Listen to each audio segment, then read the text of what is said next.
सब कुछ तैयार है। मेहमान भी कुछ देर में आहिस्ता आहिस्ता आना शुरू हो जाएंगे। फजूल में इंतजार मत करो। बारान बहुत सख्त है, वो निकाह में शिरकत नहीं करेगा।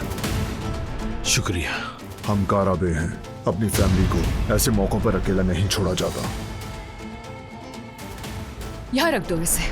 रुको जरा, फरात को मैंने हासिल किया, वो अब मेरा है, ये अच्छी तरह समझ लो। अब जाओ, दफा हो जाओ यहाँ से। अम्मी, जर्दा तो जमरूद की तस्वीरें हैं, लेकिन दिलान की क्यों नहीं है? तुम्हें भेजने वाला आदमी कौन था? एक औरत थी। अब मैं भी काराबे खानदान की बहू बन रही हूँ, तो अब से मेरी भी इस घर में बात सुनी और मानी जाएगी। तुम्हारी हवस तुम्हें एक दिन खत्म कर देगी दारिया। कुछ ही देर बाद फरात से निकाह करके इस घर की बहू बन जाऊंगी, तब तुम देखोगी कि असल में दारिया है कौन।